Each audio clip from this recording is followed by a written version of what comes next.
When a single dad buys lunch for a hungry artist at a diner, he has no idea she's actually a secret heiress running from a life of wealth, lies, and loneliness.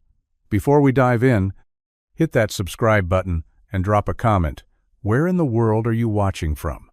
The diner smelled like burnt toast and brewed coffee comforting, if a little tired. The linoleum floors squeaked under Michael's boots as he stepped inside, shaking the cold from his jacket. He gave a familiar nod to the cook behind the counter, who raised a spatula in lazy acknowledgement, then slid into his usual booth near the window. From here, he could keep an eye on the hardware store across the street and still be close enough to get Jack from school if needed. It was routine, quiet, predictable, until he noticed her. She was sitting alone in the far corner, hunched over a sketchbook, one hand moving quickly across the page, while the other clutched a half-empty coffee mug like it was the only thing keeping her grounded. Her coat was too thin for the weather, sleeves fraying at the edges. A knit beanie covered most of her hair, but a few strands of dark auburn escaped, curling slightly around her cheeks. She looked young, but not carefree. There was a tiredness about her, like life had pressed a thumb into her and hadn't let up. Michael didn't usually notice people. He had too much on his plate. But something about her caught him, not her looks, though she was pretty in that worn-out kind of way, but the way she kept glancing at the menu without touching it, then returning to her sketch. Like she was trying to ignore her hunger. Like she'd been trying to stretch that one cup of coffee for longer than anyone should. The waitress came over and filled his mug, same as always. Michael leaned in slightly. "Hey, what's the girl in the corner had?" The waitress shrugged. "Just coffee. Came in about an hour ago. Hasn't ordered anything else." He glanced over again. She didn't look up. "Add a breakfast plate to my tab," he said. "Nothing fancy, just something warm." "You got it." The plate arrived 10 minutes. Later, scrambled eggs, toast, and a couple strips of bacon and was quietly delivered to the girl's table. She looked confused at first, then turned, eyes searching until they met Michael's. He gave a small nod. Nothing showy, just a gesture that said, "Yeah, it was me. It's okay." Her lips parted like she wanted to say something, but all she did was whisper, "Thank you," before turning back to her sketchbook with watery eyes. Michael sipped his coffee and looked out the window. He didn't need thanks. Some people just needed a warm meal. The eggs had gone cold by the time she took a bite. Michael didn't stare, he knew better than that. But he caught glimpses. The way she hesitated before picking up the fork, the way she tucked her sketchbook closer to her side like it held something too private to be seen. She ate slowly, almost cautiously, as if unsure whether the kindness came with strings. He sipped his coffee, pretending to read the news on his phone, though the screen had long since dimmed. Outside, the wind stirred the last of the amber leaves along the sidewalk, brushing them against the glass with soft, scraping sounds. Inside, the diner was quiet, save for the low murmur of a radio and the occasional clink of silverware. Eventually, she stood. He didn't look up right away, giving her the space to approach or not. But then her boots creaked softly on the linoleum near his booth. "Hey," she said, voice low but steady. Michael met her gaze. Up close, her features were more striking, sharper somehow, but softened by fatigue. Her eyes were a clear gray, rimmed with faint shadows, and held a flicker of something he couldn't name. "I just wanted to say thank you," she said, "for the breakfast." He nodded. "You looked like you needed it." "I did." Her smile was small, but sincere. "Most people would have just looked the other way," Michael shrugged. "Most people are busy. Doesn't mean they're bad." She hesitated, glancing down at her fingers. Her nails were short, chipped paint smudged along one thumb. "I'm Sophie, by the way." "Michael." They stood in that quiet for a moment longer, neither quite sure where to take the conversation. Sophie shifted her weight. "I'll pay you back. I've been having a rough patch." "No need," Michael said gently. "Just take care of yourself." Something flickered in her expression, gratitude maybe, or something closer to disbelief. She gave a small nod, then walked out, the bell over the door chiming softly behind her. Michael watched her go, then turned back to his coffee. He didn't expect to see her again, but part of him hoped he would. The morning started like most others do, early, too cold, and already running behind. Michael stood in the narrow kitchen of their small apartment, trying to butter toast with one hand while flipping Jack's hoodie right side out with the other. The toaster popped behind him just as the coffee maker gurgled its last breath. He reached for both at once and somehow managed to burn his finger in the process. "Dad, where's my backpack?" Jack called from the bedroom, voice muffled by the pile of clothes he was probably digging through. "Same place it always is," Michael replied, shaking his hand out and grabbing a paper towel to wrap around his pinky. "Next to the door, under your jacket, the one you never hang up." There was a pause, then a sheepish, "Oh, found it." Michael smiled despite himself. Jack was smart, stubborn, and somehow always sticky no matter how many times he washed his hands. He was also the reason Michael got up every day and kept moving, no matter how exhausted he was. By the time they were out the door, the air had sharpened.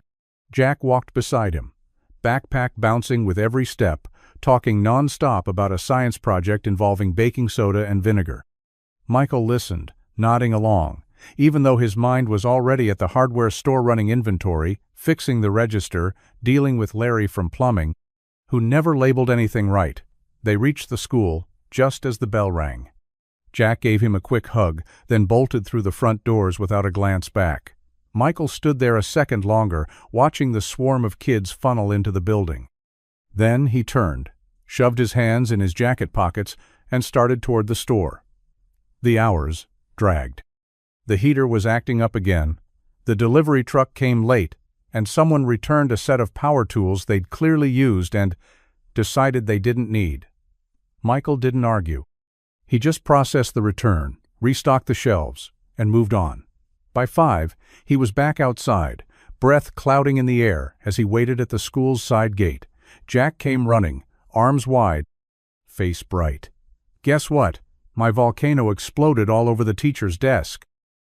Michael laughed. "We're going to need to hear that story over dinner." Tired or not, the weight of his day lightened. He didn't have much, but he had Jack, and that was everything. The sun peeked through the thinning canopy of gold and rust, casting dappled light over the park's worn benches and cracked pathways. It was Saturday, their slowest day. No school, no work until noon, and Jack had begged for an hour at the park with his scooter. Michael sat on a nearby bench, coffee in hand, coat zipped to the neck, trying not to think about bills or the leaky faucet in the bathroom. Jack zipped back and forth across the path, laughter trailing behind him in bursts. But after a while, the wind picked up and his scooter slowed. Michael looked up to find Jack standing near a woman on a bench, peering over her shoulder, utterly still. Michael stood, ready to intervene. Jack knew better than to bother strangers. But then he saw who it was. Sophie. She sat curled against the bench's armrest, sketchbook open in her lap, pencil moving fluidly. A thermos sat beside her, and a scarf wrapped twice around her neck. She didn't notice Michael. Her attention was focused on Jack, who now pointed eagerly at the page. Michael walked over slowly, unsure whether to pull Jack away or apologize. But when he got closer, he heard Jack's voice. "Whoa, that's a dragon. But, not a scary one. He looks kind of sad." Sophie smiled, glancing up at Michael briefly, then back to Jack. "He's not scary, he's just tired. He's been flying around the world trying to find where he belongs." Jack crouched beside the bench. "Does he find it?" Sophie shrugged. "I'm still figuring that part out." Jack sat down cross-legged without asking, eyes wide as Sophie flipped the page and began a new sketch. "Can you draw me? But as a superhero?" Sophie chuckled. "Sure. What's your power?" Mega building. I can build whole cities with my hands." "Sounds messy," she said, pencil already moving. Michael watched from behind, arms crossed, unsure what to make of it. Jack didn't usually warm up to strangers that fast. But there he sat, still as stone, grinning as Sophie brought his idea to life in graphite lines. When she finished, she tore the page out gently and handed it to him. "Super Jack," she said. Jack looked up at her like she'd just handed him the moon. "Can I show my dad?" Michael stepped forward, nodding slowly. "Looks like I've got some serious competition in the creativity department." Sophie smiled at him, not shy, but careful. "He's got a good imagination." Michael nodded. "Gets it from his mom." The smile faltered just a little, but she recovered quickly. As they walked home, Jack clutching the sketch like treasure, Michael glanced back once. Sophie was still on the bench, sketchbook in her lap, watching them with a look that said, maybe, just maybe, she wasn't flying solo anymore. It was late. The kind of late where the town had settled into silence, porch lights glowed soft behind drawn curtains, and the streets were left to the wind and the occasional passing car. Michael had just closed up the hardware store, fingers stiff from the cold and back aching from hauling inventory. He crossed the lot toward his truck when he saw the same white sedan parked across the street. Something about it caught his eye. Maybe it was the way the windows had fogged over from the inside, or the slight dip of a figure in the driver's seat. He slowed. There was someone inside. He stepped off the curb and crossed the street, boots crunching on gravel. As he got closer, the outline became clear shoulders, hunched under a coat, head resting against the window. "Sophie?" She stirred slightly as he knocked gently on the glass. Her eyes opened slowly, confused, blinking into the darkness before recognition settled in. She rolled the window down halfway. "Hey," she said, her voice hoarse. "What time is it?" "Almost 10, Michael replied. "Didn't mean to wake you. Just saw the car. Didn't know you were still around." Sophie rubbed her eyes, then gave a faint smile. "Just resting. Long day." Michael raised an eyebrow, but didn't call her out. "You sleeping in here?" She hesitated. "It's temporary." He glanced at the back seat blanket, backpack, a crumpled paper coffee cup in the console. "You eat today?" "Yeah," she lied. Michael exhaled, running a hand through his hair. "Come on, I've got leftover chili and a space heater that mostly works." Sophie blinked, surprised. "I'm okay, really. Let me guess, you don't like asking for help." Her lips twitched. "Something like that.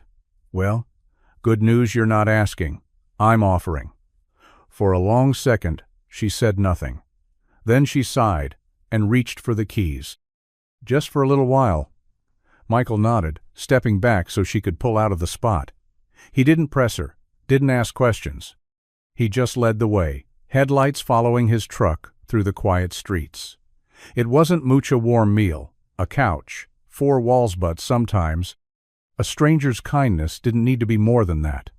And sometimes it was exactly enough. The couch creaked beneath her as Sophie lay staring at the ceiling, the soft whir of the space heater mixing with the faint ticking of an old clock on the wall. The scent of chili still hung in the air, mingled with the clean, worn smell of laundry detergent and lived in spaces. Michael and Jack had both turned in for the night. Jack had waved a sleepy goodnight from his bedroom doorway, chili smudged on his cheek, before vanishing under a blanket of superhero sheets. Now, it was just her and the quiet. She pulled the borrowed blanket tighter around her shoulders, her body finally starting to relax, but her mind was a restless storm. They didn't know. Of course they didn't. To Michael, she was just some struggling artist with a beat-up car and too much pride. And that wasn't wrong. Not exactly. It just wasn't the whole story. Her real last name wasn't Miller, the one she'd given casually at the gallery show she once walked away from. It was Laurent. Sophie Laurent. As in Laurent Studios, Laurent Galleries, Laurent International, an empire of brushstrokes, auction houses, and high-priced reputations. Her father had spent his entire life turning the family name into a brand, and she'd spent the last 3 years trying to forget it. She remembered the last gala she'd attended. Diamond chandeliers, champagne flutes, people speaking in quotes from magazines. Someone had praised one of her paintings as a daring commentary on generational identity. It was a portrait of her childhood bedroom. They didn't see her. Not really. So she walked away, canceled the next gallery show, pulled out of contracts, left the penthouse apartment with its white walls and towering windows, took her car and a duffel bag, and started driving west. Somewhere between hotel lobbies and gas station coffee, she'd learned to live quieter. Poorer, sure. Hungrier, definitely. But, somehow, freer. And now, here she was, curled up on a stranger's couch, warmed by a space heater and a little boy's laughter from earlier that evening. No one here knew her name, and for the first time in a long time, she didn't feel invisible. She felt seen. The kitchen was small, but it was warm, full of steam from the pot on the stove, and the low hum of a cartoon drifting in from the living room. Jack was sprawled on the floor, elbows planted, eyes glued to the TV. Michael stirred the pot absent-mindedly, tapping the wooden spoon against the rim before glancing over at Sophie. She stood near the doorway, arms folded, looking slightly out of place in her worn coat and second-hand jeans, as if she wasn't sure whether she was supposed to sit or offer to help or quietly disappear before anyone changed their mind. "You like mac and cheese?" Michael asked, breaking the awkwardness. Sophie gave a soft laugh. "Only always." "Good. Because that's the house specialty tonight." He poured the noodles into a strainer, steam rising in a cloud. The scent of butter and cheese filled the room, and for a moment Sophie was hit with a wave of something so familiar, so achingly normal, it caught her off guard. She blinked quickly and leaned against the counter. "Sorry," Michael said. "I know it's not exactly gourmet." "It's perfect," she said, and meant it. A few minutes later, the three of them sat around the small table. The plates were mismatched, the silverware slightly bent, but there was something oddly comforting about it all. Jack talked non-stop about school and his volcano project, and how his teacher thought he might have leadership potential, which he said with a mouth full of noodles and the kind of pride only a 9-year-old could get away with. Sophie listened, smiled, and found herself laughing more than she had in weeks. Michael didn't say much, just watched the exchange with quiet satisfaction, occasionally chiming in to remind Jack to chew or sit straight. Every so often, his eyes met Sophie's across the table, not questioning, just present. After dinner, Jack went back to his cartoons, and Michael began rinsing dishes. "You didn't have to invite me," Sophie said, drying her hands on a dish towel. "Didn't feel right not to," he replied simply. She looked around the chipped counters, the buzzing fridge, the blanket draped over the back of the couch. It wasn't fancy. It wasn't grand. But it felt more like home than anywhere she'd been in years. And that scared her more than she wanted to admit. The morning light filtered in through the living room curtains, soft and golden, catching the edges of Sophie's sketchbook as she sat curled on the far end of the couch. Jack was already off to school, Michael gone to open the hardware store, and the apartment had settled into a comfortable silence. The space heater hummed nearby, warming her toes as she worked on a new piece charcoal lines forming a father and son on a park bench, their backs turned, shoulders close. She stared at the sketch, fingers smudged black, heart heavier than it had been the night before. Michael didn't know. He didn't know that the girl sleeping on his couch wasn't just a struggling artist, trying to get by with side sketches and spare change. He didn't know about the Laurent fortune or the multi-million-dollar galleries that still had her work under lock and key, waiting for her to return and reclaim her throne in the art world. He didn't know that her disappearance had sparked rumors in the art scene, everything from rehab to rebellion. And she hadn't corrected a single one, because this quiet apartment, the burnt mac and cheese, the faded cartoon chatter in the background felt more real than anything her name had ever bought her. Michael didn't look at her like a headline or a prodigy. He looked at her like a person. And Jack, sweet Jack, had already asked her twice if she could help him paint a superhero mural for his room. Not because she was the Sophie Laurent, just because she could draw. But secrets were heavy. And no matter how much she told herself it wasn't a lino, really it still felt like one. Every time Michael offered her kindness, every time Jack slipped his hand into hers, it pressed harder on her chest. She had stepped into their lives with a false face, and now she was starting to care in ways she hadn't expected. What would happen if the truth came out? Would he still look at her the same way? Sophie stared at the charcoal sketch until her eyes blurred.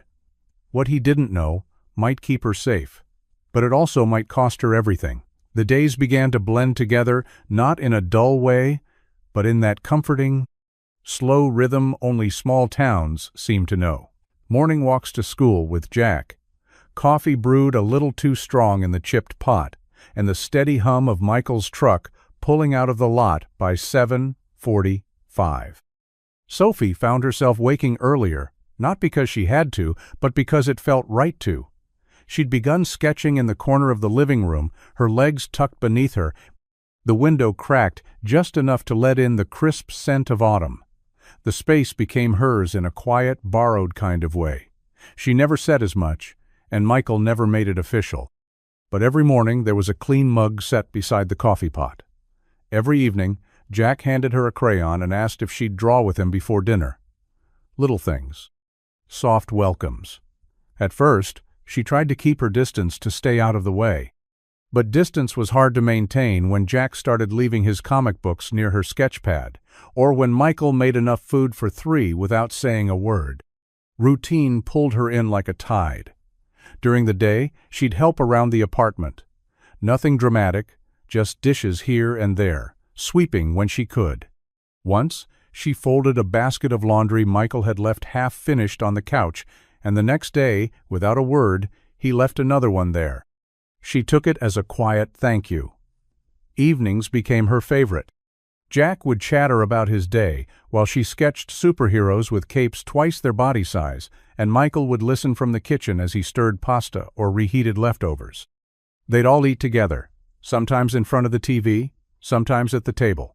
It wasn't formal. It wasn't perfect, but it was warm. Sophie found herself laughing more, smiling without catching herself first. She hadn't done that in a long time.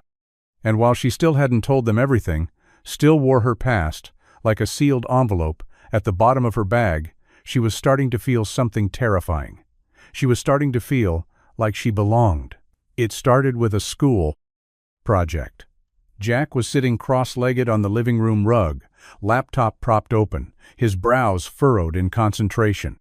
"We're supposed to bring in something about inspiration," he said, tapping away. "So I thought I'd do mine on art, because of you." Sophie, curled nearby with her sketchbook balanced on her knee, looked up in surprise. "Because of me?" "Yeah," he said casually.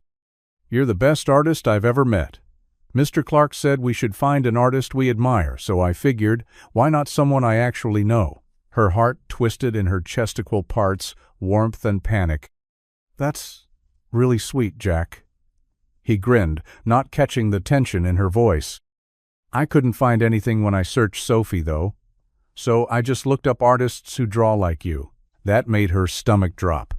"Wait, what did you search?" Jack turned the laptop toward her. On the screen was a painting soft watercolor tones, light and shadows folding into one another, 2 children holding hands at the edge of a train platform. Her painting, one she'd done 3 years ago under the name S.L. Arlen, her pseudonym when she was still showing in curated galleries. "Look at this one," Jack said, scrolling. "This guy Arlen, or whatever kind of paints like you, don't you think? This one sold for 18,000. Whoa. Sophie froze. Every cell in her body told her to smile, nod, play it off.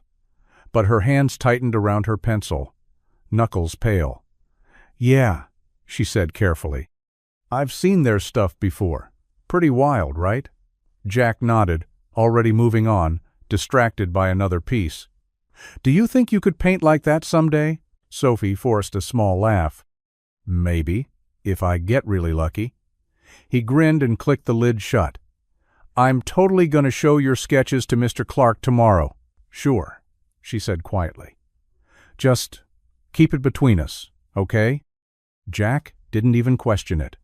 Of course. But as he bounded off to get ready for bed, Sophie sat frozen, heart pounding. She couldn't let Michael find out, not yet. Not like this. Because once he knew, everything simple, everything real about this life might disappear. The rain came fast-stone of those sudden, sideways storms that slammed against windows and turned sidewalks into streams. By the time Sophie made it back from her walk, her coat was soaked through, hair clinging to her face in damp curls. She fumbled with the keys Michael had started leaving for her under the mat, the cold biting at her fingers. Inside, the apartment was dim and warm, the scent of grilled cheese lingering in the air. Jack was curled on the couch in a blanket cocoon, watching a cartoon with wide eyes and a half-eaten apple in hand. Sophie closed the door behind her and kicked off her shoes with a wet slap. "Guess I missed the forecast." Michael looked up from the kitchen, where he was drying dishes. He gave her a quick once-over, brow lifting. "You think?" She laughed, shaking out her arms. "I'll be fine, just a little damp." "You're shivering." "I'm good, really. I'll warm up in the car." "Nope." He didn't even let her finish. "You're not sleeping in that tin can with weather like this. The roof leaks. I've seen it." Sophie hesitated. She didn't like taking more than she already had. This couch, this food, this space in their lives, it was all borrowed, even if they didn't treat it that way. Still, her wet clothes clung to her skin like a second, colder layer of guilt. "There's a real bed in the spare room," Michael said gently. "Jack used to sleep in there, but he likes being closer to me now. There's fresh sheets. I even remembered to wash them." Sophie stood there, dripping onto the entryway rug, unsure what to say. Michael dried his hands and nodded toward the hallway. "It's just down there, door on the left." She didn't argue this time. Just gave him a quiet thank you and disappeared down the hall with her soaked backpack in hand. The room was small, but it was warm. A modest twin bed, a wooden dresser, a single lamp casting a golden pool of light. She peeled off her wet clothes, changed into something dry, and sat on the edge of the bed. The rain tapped steadily against the window. It had been years since she'd fallen asleep in a place where she felt safe, where no one wanted anything from her, where someone offered a bed, not because of her name or reputation, but because she was cold, because she mattered. She lay back, pulled the covers over her chest, and closed her eyes.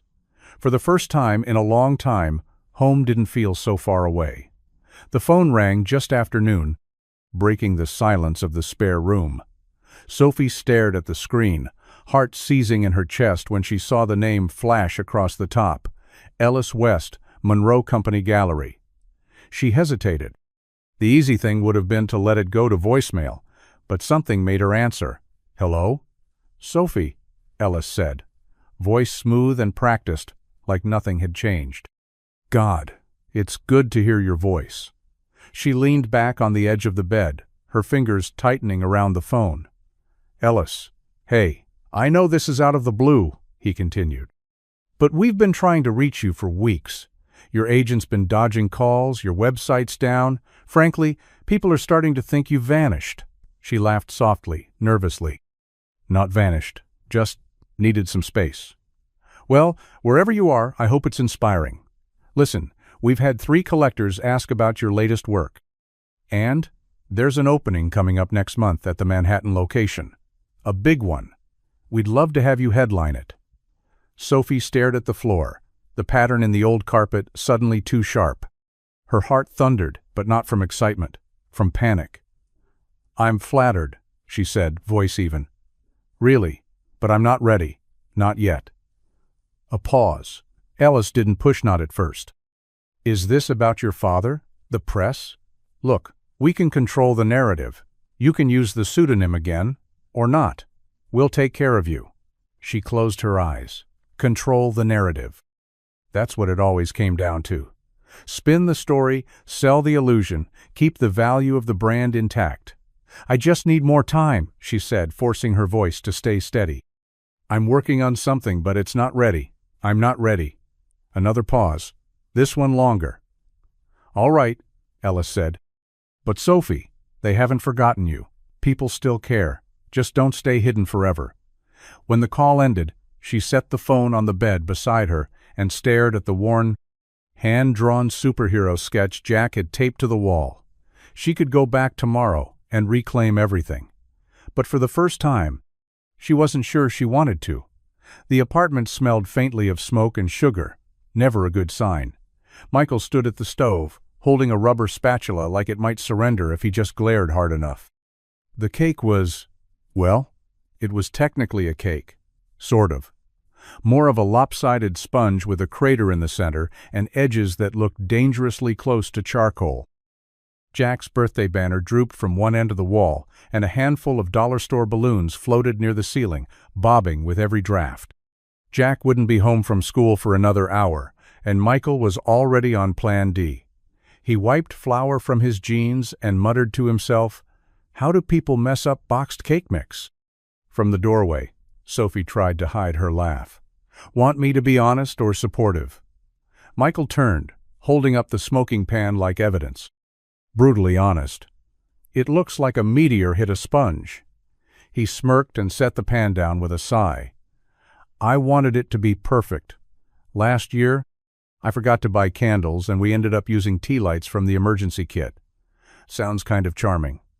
Jack still brings it up every time we go near the candle aisle." Sophie walked to the table, where a stack of art supplies was spread out. She'd been working on something quietly for the past 2 days, disappearing into her sketchbook every time Jack went to bed. Now, she pulled out a flat, square package wrapped in brown craft paper, tied with a bit of twine. "This won't save the cake," she said, "but I think it might still make his day." Michael raised an eyebrow. "What is it?" "Wait and see." When Jack came through the door, backpack slung low and cheeks red from the cold, he was met with shouts of "Happy Birthday!" and a round of off-key singing. He spotted the cake and gave Michael a sympathetic pat on the back. "It's okay, Dad, you tried." But when Sophie handed him the gift, everything else faded. He unwrapped it carefully, revealing a hand-painted scene him in full superhero gear, arms outstretched, flying above a glowing city skyline. "Super Jack saves the day," it read in bold letters at the bottom. Jack didn't say anything at first. He just stared, wide-eyed. Then he sniffled. "It's the coolest thing anyone's ever made me." Michael glanced at Sophie. She shrugged, but there was a softness in her eyes. The cake may have flopped, but that painting? It hit every mark.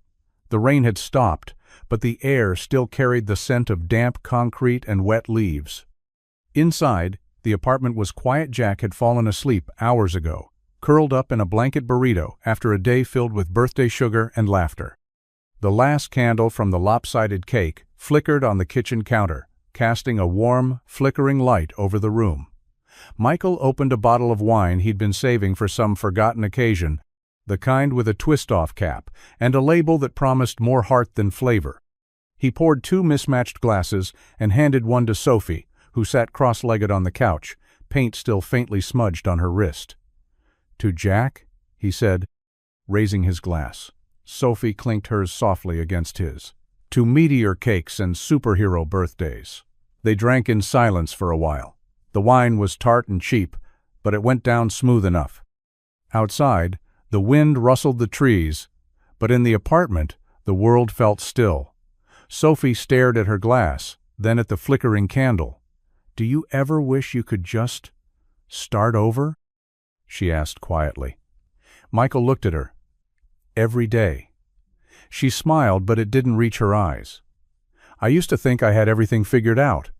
I had money, status, recognition. People treated me like I mattered. But none of it felt real. It was like I was living inside someone else's idea of success." Michael didn't interrupt. He just listened. "I walked away from it, left without telling anyone. Didn't even say goodbye." She laughed softly, bitter and tired. "My dad said I was throwing my future away, but I think I just wanted to see who I was without the safety net." He leaned back, one arm draped over the edge of the couch. "That takes guts." Sophie glanced at him, surprised. "Most people would call it running." "Sometimes running is surviving," Michael said. "Sometimes it's just getting far enough away to breathe." She looked down at the rim of her glass, words trembling on the edge of her lips. But the rest of the truth stayed locked behind her teeth. She wasn't ready for him to know everything. Not yet. For now, the silence between them was enough. Not heavy. Not awkward. Just shared. And safe. It started with a knock at the door sharp, impatient, and completely wrong for a Saturday morning. Michael had just sat down with his first cup of coffee. Jack, still in pajamas, on the floor with a bowl of cereal and a stack of comic books. Sophie was in the kitchen, barefoot, humming as she wiped down the counter. The air was thick with the smell of toast and a quiet kind of happiness that only came from the absence of trouble until that knock. Michael opened the door and froze. She stood there in a long, camel-colored coat, sunglasses perched in her hair, makeup flawless despite the early hour. Her suitcase sat at her feet, wheels scuffed but expensive. Her eye school, calculating, swept over him with a familiar mixture of guilt and deflection. "Hi, Michael." It took him a second to speak. "Tara." Sophie looked up from the kitchen, a dish towel still in her hand. Jack paused, spoon halfway to his mouth. Tara smiled faintly. "You gonna let me in?" The conversation was quiet at first tense, clipped. Tara perched on the edge of the couch like it might bite her, legs crossed, fingers smoothing imaginary wrinkles from her jeans. "I was in Chicago for a bit," she said casually, eyes flicking around the room. "Then Denver. Nowhere for too long." Michael didn't respond. He didn't need to. The last time she'd seen Jack, he was barely 6, asking when Mommy would come back. She never gave an answer. Just vanished. "I've been thinking about things," she said, voice low. "About being a mom again." Michael's jaw tightened. "It doesn't really work like that." Tara met his gaze, sharp. "I have rights, Michael." The words hit like a punch. Sophie, quietly retreating to Jack's room with him, caught Michael's glance as she passed. He didn't say anything, but she saw it all in his eyes. Fear, uncertainty, that flicker of old wounds reopening. When Tara finally left with a vague promise to be in touch, the apartment felt colder somehow. Thinner. Michael sat at the kitchen table, unmoving. Sophie returned silently and set a fresh mug of coffee in front of him. Their fingers brushed for just a moment. He didn't speak, but he didn't have to. Everything stable was suddenly uncertain again, and for the first time since she'd met him, Sophie saw a man who didn't know how to fight something he couldn't fix. Michael sat at the kitchen table long after the sun had gone down, papers spread out in front of him like a battlefield. Custody forms, school records, pay stubs, all proof that he'd done everything right. Or tried to. His jaw was tight, shoulders hunched, as he reread the court notice for the 10th time. Across from him, Sophie leaned in her chair, a pencil tucked behind her ear, quietly sketching. Not out of disinterest, but because it was how she processed things. Sometimes her hand needed to move when her heart was still. "How am I supposed to prove I'm stable?" Michael muttered, running a hand through his hair. "We've got a 2-bedroom apartment, a leaky faucet, and a fridge that rattles every time it kicks on." Sophie looked up. "Jack doesn't need a perfect home. He needs a present parent. And you've never once checked out, even when things were hard." Michael gave a short laugh, bitter and tired. Try explaining that to a judge with Tara sitting there in a blazer and heels, pretending like she's been here the whole time. Sophie set her sketchbook down gently. "Then don't try to match her. Just tell the truth." He looked at her, something raw in his expression. What if the truth isn't enough? She hesitated. She could feel the weight of what she wasn't saying. One call. One conversation with the right name. If she picked up the phone and told her father what was happening, she could buy Michael the best lawyer in the state, have reporters covering Tara's sudden return, turn the tide in a single afternoon. But she didn't, because then he'd ask how, and she'd have to tell him who. So instead, she reached across the table and slid something toward him. A new sketch. Jack, holding Michael's hand. The two of them walking into a courthousanaut, scared, but standing tall. Michael stared at it for a long moment. "You think it'll really be okay?" Sophie's voice was quiet, but sure. "I think anyone who sees the way Jack looks at you can't possibly doubt it." She didn't tell him the rest. That sometimes the hardest thing in the world isn't walking away from power. It's knowing you have it and choosing not to use it. It started at the diner. Michael had just ordered his usual black coffee, scrambled eggs, and a side of whatever was cheapest when the bell above the door chimed and a stranger walked in.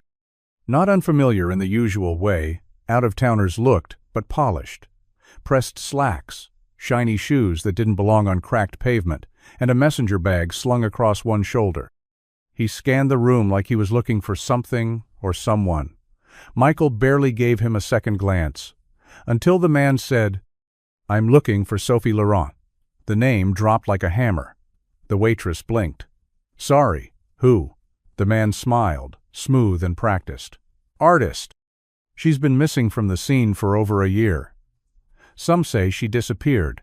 Others think it's all part of some performance art thing. But I've got reason to believe she might be somewhere around here." Michael froze mid-sip. Laurent. The name tugged at a memory he couldn't place. Something Jack had said. A website with expensive paintings, a style that looked a lot like Sophie. She wasn't with him that morning. She'd gone for a walk after Jack left for school, said she needed fresh air and quiet. Now, Michael's heart thudded in his chest. The man handed the waitress a card. "If she comes in or if you hear anything, give me a call." Then he left, just like that. A breeze of cologne and expensive desperation trailing behind him. Michael sat frozen for a moment, staring out the window. Sophie saw the car before she saw the man.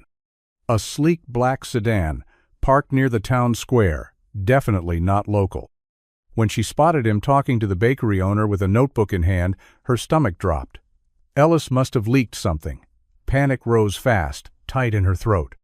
She ducked into the alley behind the bookshop and pressed her back against the brick wall, heart pounding. This wasn't how Michael was supposed to find out, not in a headline. Not from a stranger with a press badge. She pulled her phone from her coat pocket, screen cracked, fingers trembling. No new messages, no missed calls. Not yet. But it was coming. The lie she'd wrapped herself in was beginning to unravel for the first time. She wasn't just scared of being found. She was scared of losing everything she'd built by staying hidden. The apartment was unusually quiet for a Saturday afternoon.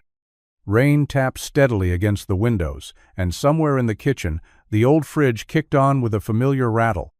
Michael sat on the couch, legs stretched out, flipping through a stack of mail he already knew was mostly junk.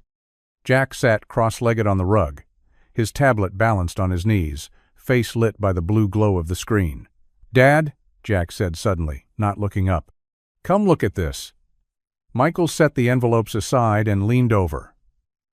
"What is it? Another cat video?" Jack grinned. "No, this painting. Look." He turned the screen toward him, and Michael leaned in. It was a watercolor's soft edges and deep contrast. Two figures standing on a balcony, backs to the viewer, city lights sprawling out in blurred gold below them. There was something haunting about it. Beautiful. Familiar. "The artist is S.L. Arlen," Jack said proudly. "That's the name I told you about before. Doesn't it look like Sophie's work?" Michael squinted at the signature. The same curling lines, the same way the light bled into shadow. He didn't answer right away. Jack kept scrolling. "Look, there's more. This one's called Weightless. It sold for like 20 grand. Can you believe that?" Michael sat back slowly, his heart thudding louder than the rain outside. The paintings, every one of them, had Sophie's fingerprints. Not literally, but in the feeling, the emotion, the quiet sadness tucked behind every brushstroke. He reached for his phone and searched the name. S.L. Arlen is the pseudonym of Sophie Laurent, heiress to the Laurent Art Foundation and daughter of famed gallery magnate Vincent Laurent. He stopped reading. The room seemed to still. Jack had already moved on to another video, but Michael sat frozen, the screen glowing cold in his hand. Sophie Laurent.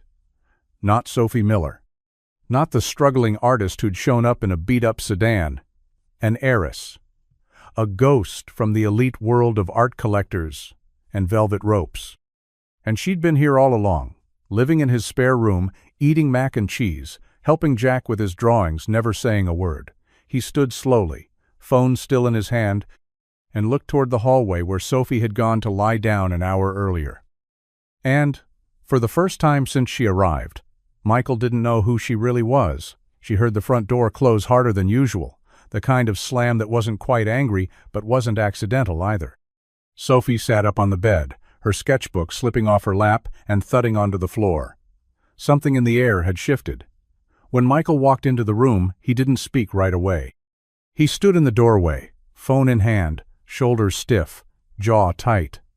"You could have told me," he said finally, voice low but sharp enough to cut. Sophie froze. "Michael, Laurent," he interrupted. Sophie Laurent, heir to a gallery empire, featured in international exhibits, $20,000 paintings. That's Sophie Laurent. She stood, heart pounding. "It's not what you think." "No?" he asked, a bitter edge creeping into his voice. "Because it kind of feels like I've been a project, like maybe you wanted to see how the real people live for a while. Paint a few gritty pieces, get a little inspiration from the poor mechanic and his kid." Her face crumpled. "That's not what this was. I didn't plan any of this. I wasn't trying to lie. I needed to disappear, to breathe." Michael paced, hands flexing at his sides. "So you let us believe you were just some struggling artist trying to get by.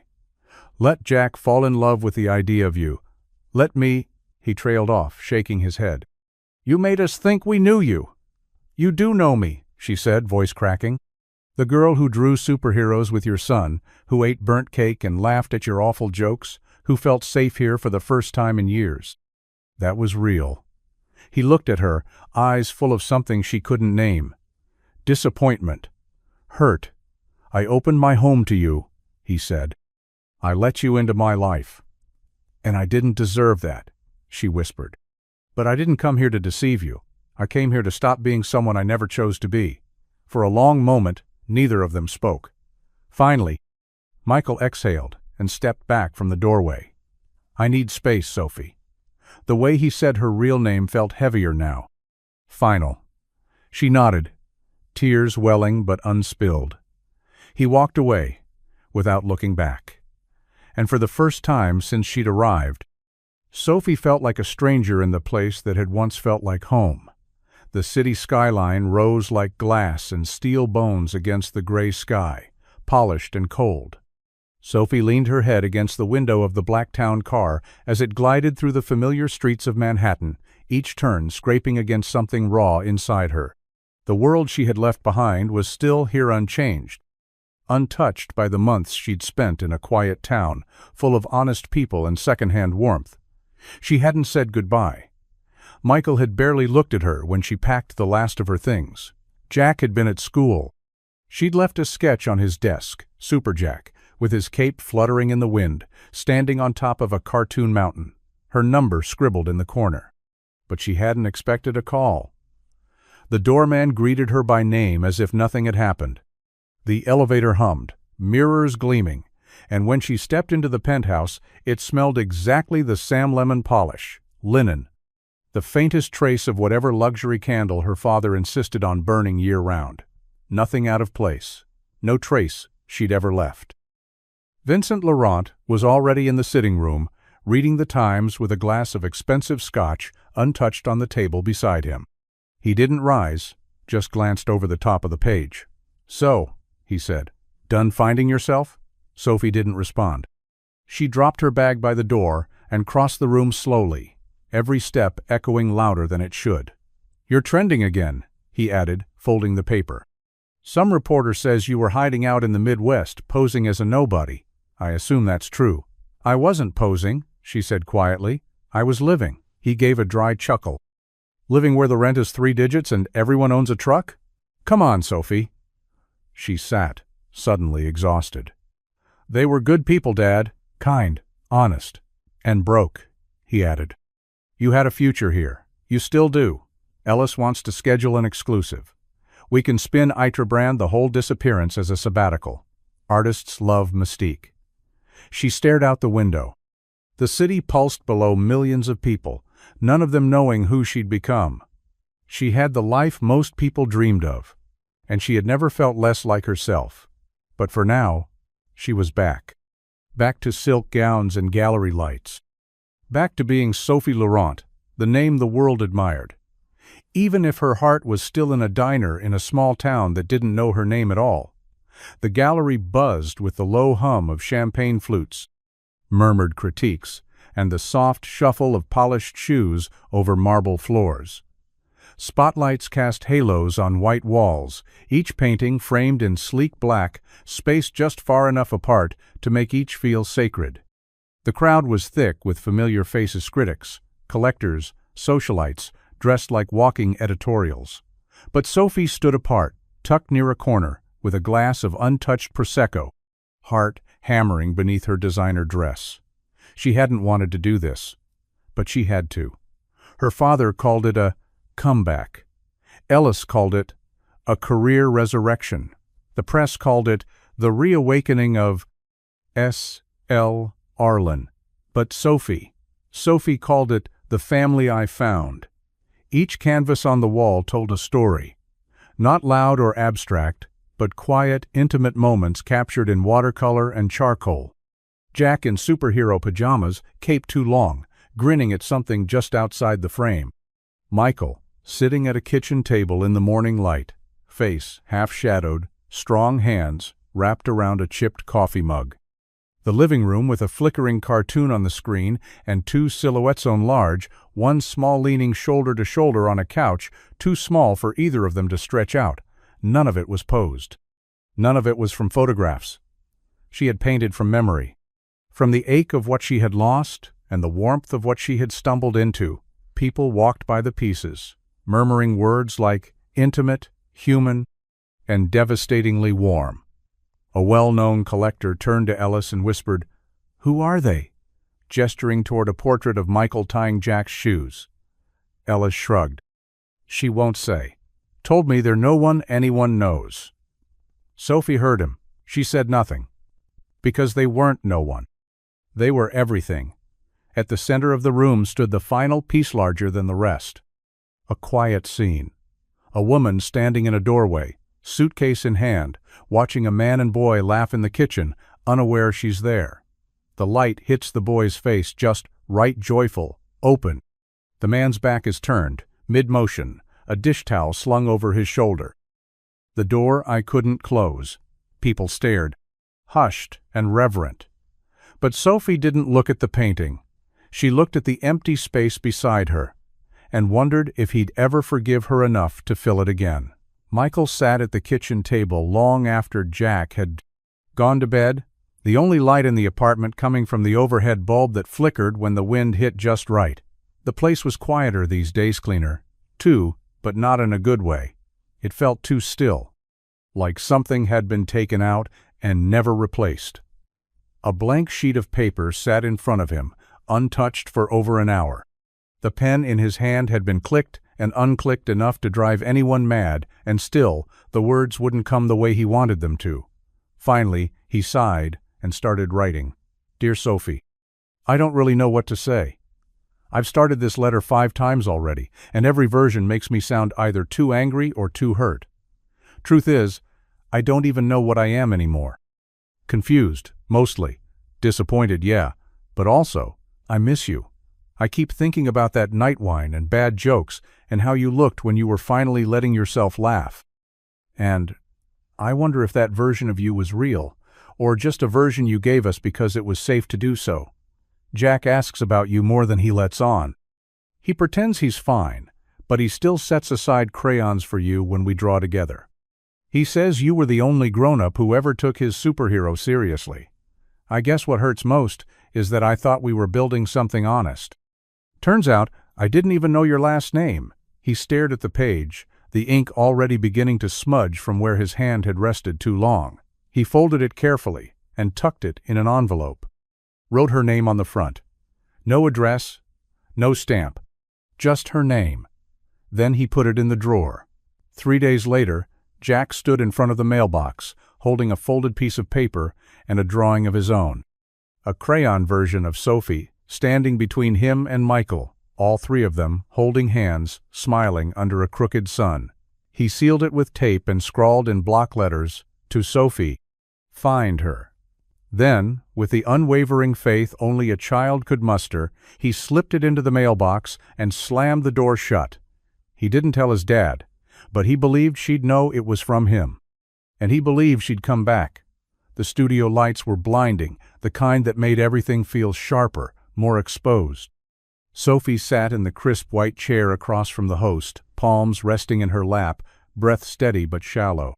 She wore a simple black dress, her hair swept back, no flashy jewelry or makeup tricks, just herself, the real version, or as close to it as she could manage on national television. Across from her sat Marla Roevitran, host, equal parts empathy and edge, known for her quiet, surgical way of getting to the truth. The red on-air sign lit up above them. The crowd hushed. "We're here with Sophie Laurent," Marla said, turning slightly to the camera. "Renowned artist, daughter of gallery icon Vincent Laurent, and, until recently, one of the art world's greatest mysteries. Sophie, thanks for being here." Sophie nodded. "Thank you for having me." Marla's voice softened. "Let's start with the obvious. A year ago, you vanished. No shows, no statements. You walked away from everything. Why?" Sophie looked down for a beat, then back up, meeting Marla's gaze. "Because I was losing myself," she said plainly. "Everyone around me had an idea of who I was supposed to be, the perfect artist, the perfect daughter. But none of it felt real. My work was being sold before I even finished painting it. I wasn't creating, I was performing." Marla leaned in. "So you left?" "I ran," Sophie admitted. "I packed a bag, left the city, and didn't tell anyone where I was going. I didn't want to be found. I didn't want to be curated. And where did you end up?" Sophie smiled, soft and almost private. "A town where nobody knew my name. I lived in my car at first. Then, someone helped me.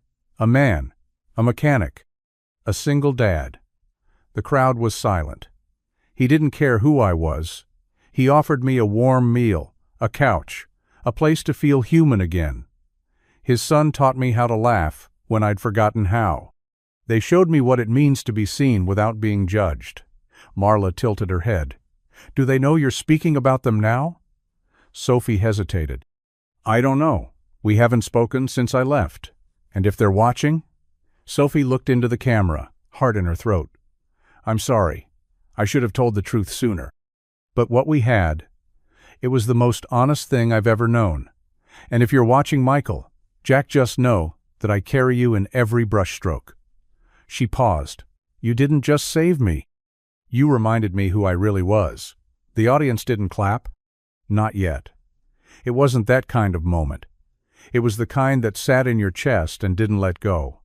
It came in a plain white envelope, no return, addressed just his name, in soft, looping handwriting. Michael almost didn't open it. The day had already been long. The water heater was making that rattling sound again. Jack had lost his math homework, and the deli had mixed up their usual order. The envelope sat on the kitchen table like a whisper. Unassuming. Waiting. He poured a cup of coffee and sat down, his boots still muddy from work. Then, finally, he slid his thumb under the flap and pulled the contents free. At first, he thought it was just a card-heavy, cream-colored, printed in bold serif type. "You are invited to the opening of The Family One Found, New York City. 7 p.m., March 12, Laurent Gallery. Private reception." His breath caught. He stared at the words, unsure if they made him angry or heartbroken. Then something else slipped out of the envelope. A photograph. No, not a photograph. A scan of a drawing. Jack's drawing. The same one he'd watched Jack fold up and tuck into an envelope months ago, insisting it needed to be mailed. Sophie had it, but it wasn't crumpled anymore. It had been restored, cleaned, even framed digitally bordered in soft brushstrokes, the colors bright and untouched.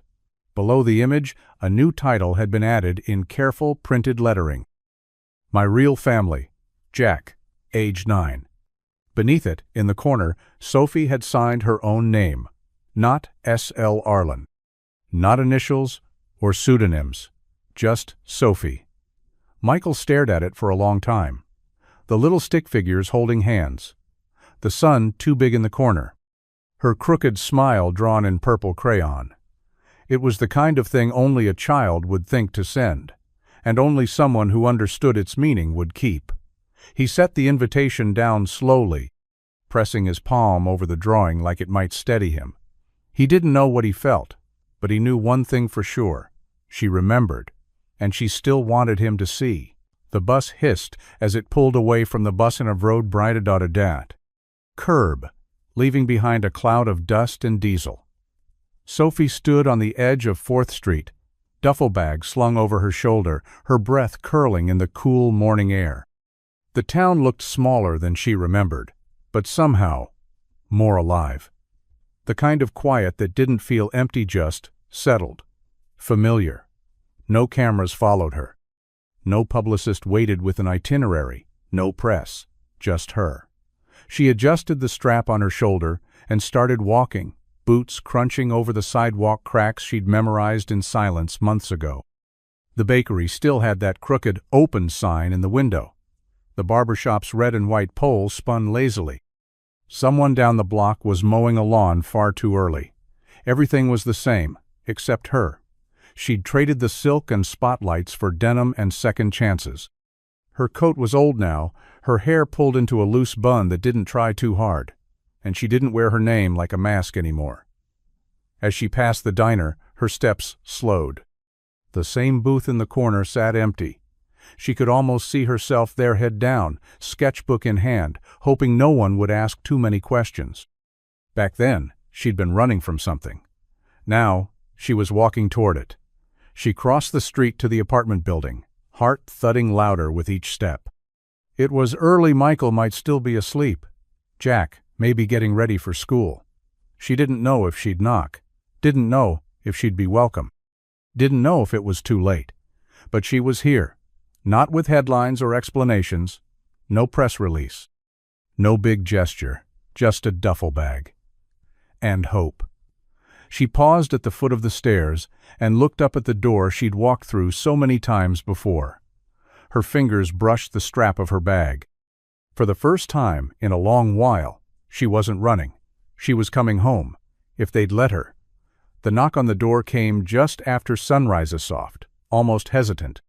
Michael was in the kitchen, pouring cereal into a bowl, still bleary-eyed and unshaven. Jack sat at the table, kicking his legs and humming some tune he'd half made up. When the knock came again, quieter this time, Michael froze.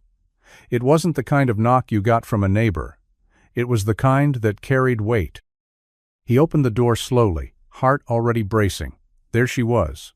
Sophie stood on the landing, her duffel bag slung over one shoulder, the same coat from months ago buttoned up to her chin.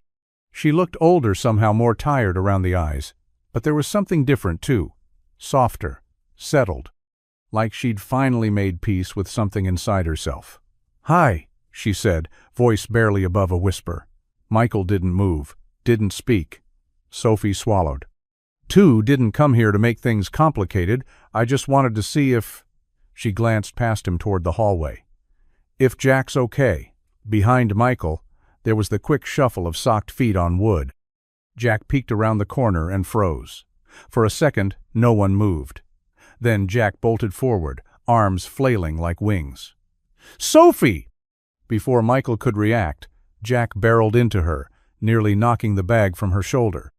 Sophie dropped to her knees, arms catching him like muscle memory, and for a moment, it was as if nothing had changed. "I missed you so much," Jack breathed into her shoulder. "I kept your sketchbook. I knew you'd come back." He pulled it from behind his back. A little tattered now, the edges worn soft, a few pages dog-eared from too much love. Sophie blinked fast, holding it like a fragile artifact. "You kept this?" "Of course I did," Jack said, beaming. "It's yours." Michael watched them, arms crossed over his chest, a knot tightening in his stomach. The sight of them together stirred something complicated, relief, maybe, and something close to fear. When Sophie finally stood, eyes flicking to his, She didn't step forward. She didn't dare. "I'm not asking for anything," she said. "I just needed to see you both, and to say I'm sorry. In person." Michael's jaw worked, but no words came. It wasn't forgiveness. But he hadn't shut the door. The sky outside had shifted to that soft orange-gray of early evening, the light spilling into the apartment like a slow breath. Dinner plates sat untouched on the table, Michael's half-eaten sandwich, Jack's crusts, Sophie's glass of water still full. She was gone again for now just a walk, she'd said. Time to let them talk. Her duffel bag remained by the door. Michael sat on the edge of the couch, elbows on his knees, hands clasped. Jack sat cross-legged across from him on the rug, the sketchbook in his lap, fingers tracing the grooves of Sophie's pencil lines. His face was unreadable quiet, but not confused. Not entirely. Michael took a breath. "You got questions, bud?" Jack nodded slowly. "Why didn't she tell us who she really was?" Michael looked at the boy, so much older in the eyes than his years.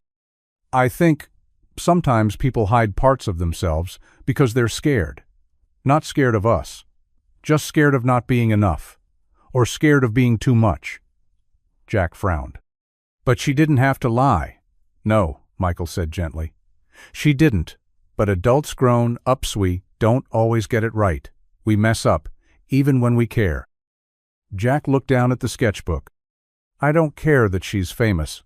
I just liked her because she listened, and because she always made me feel like what I said mattered." Michael swallowed against the lump in his throat.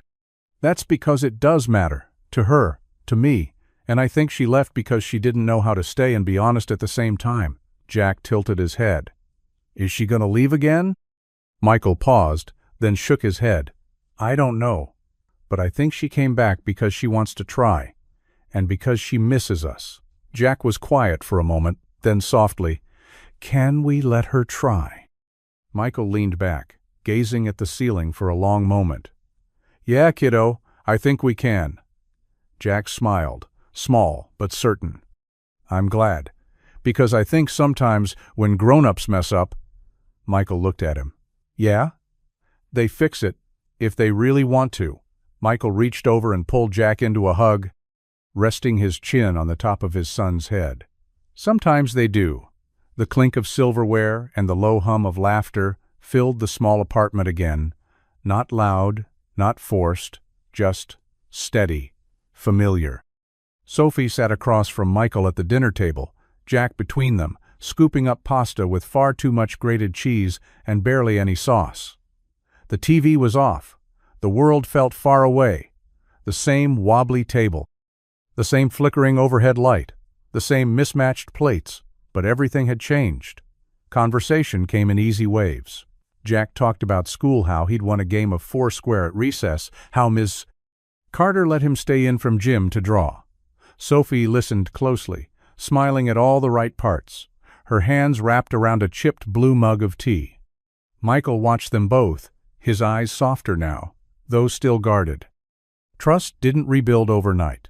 When dinner was cleared and Jack retreated to the living room with his sketchbook, Sophie reached for the worn canvas tote she'd left near her chair.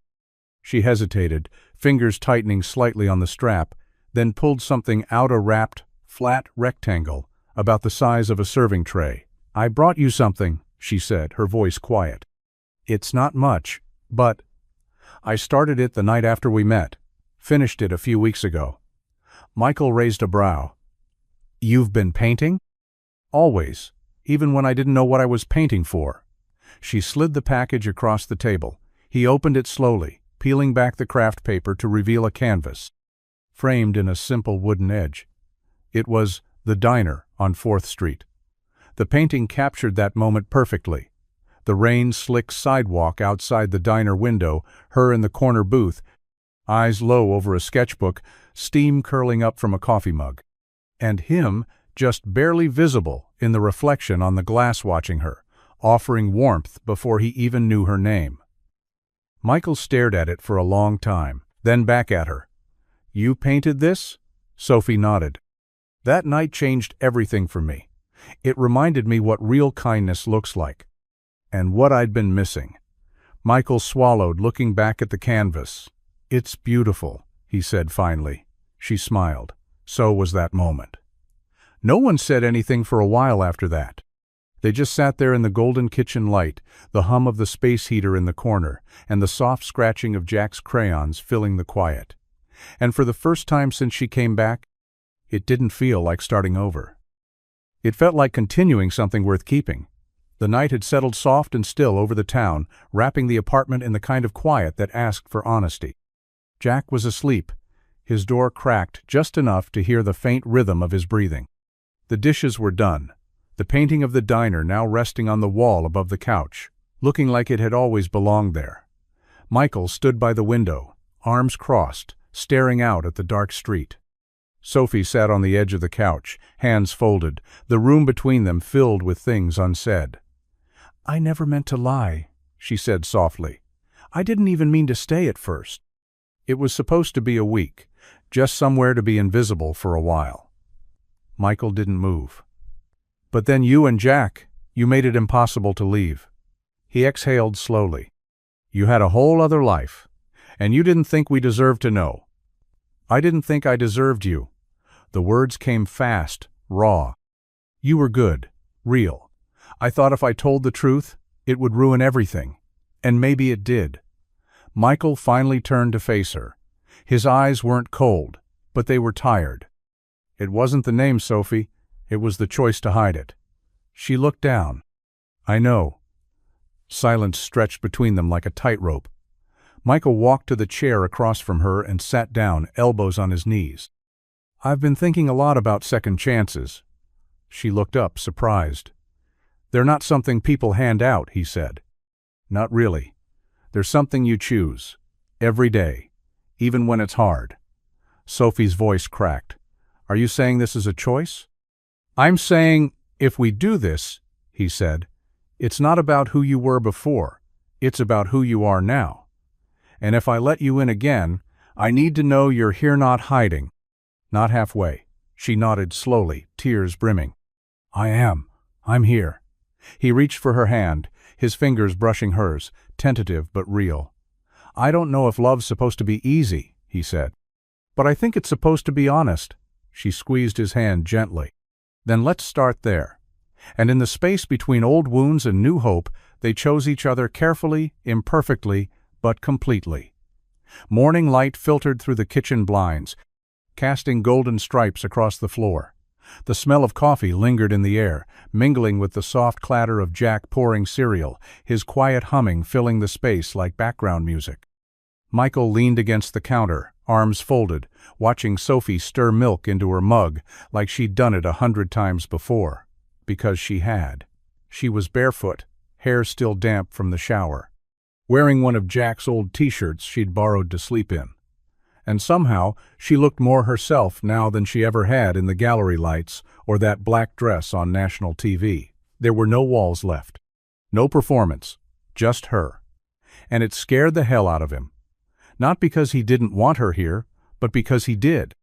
Because he'd started building a life again. Brick by careful brick. And he wasn't sure what it would mean if she walked away a second time. He cleared his throat. Sophie looked up, surprised at the sudden seriousness in his eyes. "I've been thinking," Michael said, setting his mug down with a quiet clink, "about everything." She waited, tension flickering behind her calm expression. She'd been waiting for this. "You came back," he said. "Not with excuses, not with cameras, just you.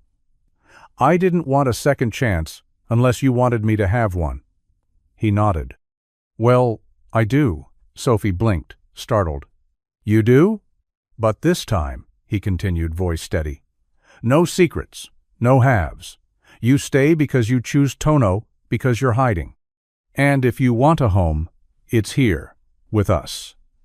Her lips parted, a breath catching in her throat.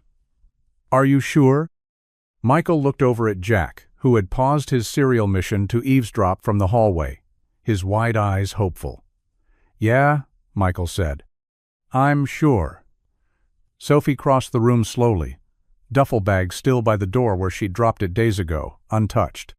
She took Michael's hand, warm and solid, and held it like something she'd never let slip again. Then, "I'm home," she whispered. And for once, it wasn't a decision made out of fear or flight. It was a decision made from love, from staying. The email sat open on Sophie's laptop, glowing like a siren in the quiet of the living room. The offer was generous, absurdly so. A solo show in Paris, exclusive contract, international press. The kind of deal most artists would give anything for. She read it 3 times, then closed the screen. Outside, the late spring air stirred through the open window. The sounds of the town moved at their own gentle pace, bikes on sidewalks, a distant lawnmower, the bark of a dog chasing birds that didn't care. Sophie looked around the apartment. Her sketchbook was on the coffee table, Jack's crayons scattered next to it. In the corner, Michael's boots were kicked off beside the door. Laundry sat in a basket, unfolded. Life. Real, unglamorous life. And for the first time, it felt enough. Later that day, she stood in the community center, talking with the director, a soft-spoken woman named Carol, who had run after-school programs here for 20 years on a shoestring budget and a whole lot of heart. Sophie brought out a rough proposal. An art program for kids, free, supplies included. Weekly classes with room to grow. "I can fund it myself," Sophie said, honest and steady. "And I want it under my real name. No hiding, no stage persona, just me." Carol blinked. "You're the Sophie Laurent?" "I am," Sophie said, smiling. "But around here, I'd rather be just Sophie. Michael's Sophie, Jack's drawing buddy, the one who makes too much mess with tempera paint." They shook hands right then and there. By the time Michael picked Jack up from school, Sophie was already home, sleeves rolled up, paint on her hands, a flyer half designed for the Little Canvas Project. Jack immediately volunteered to help with the logo. Michael kissed the top of her head as he passed behind her. "You said no to Paris?" he asked, only half joking. Sophie nodded. "I said yes to something better." Because she finally understood something no gallery had ever taught her. Home wasn't a spotlight, or a penthouse, or a name written on a white wall under perfect lighting. Home was paint-stained floors, shared meals, laughter from the next room. Home wasn't a place, it was people. The bell over the diner door jingled, just like it always had. Michael stepped inside first, brushing a few raindrops from his jacket. Sophie followed, her scarf loosened around her neck, cheeks flushed from the cool spring air. Between them, Jack darted ahead to their usual booth, the one by the window where the light spilled in just right and the table still bore the faint marks of 1,000 meals and 100 crayons. He climbed into the seat and pulled a small box of colored wax sticks from his backpack, already peeling the paper from a blue one with focused determination. "I'm drawing all 3 of us this time," Jack announced. "And I'm giving you both capes," Sophie laughed, sliding into the seat beside him. "What color's mine?" "Red," Jack said without hesitation. "Like the kind that means strong." Michael sat across from them and shook his head with a smile. "I get the feeling mine's going to be brown." "Dark green," Jack corrected, tongue peeking out as he concentrated. "Like trees, like steady." The waitress, same one from over a year ago, smiled as she dropped off menus. "Back in your corner booth again, huh?" Sophie smiled back. "Some things are worth repeating." The diner hadn't changed, much the cracked vinyl seats, the hum of the coffee machine, the way time seemed to slow just a little here, but everything else had.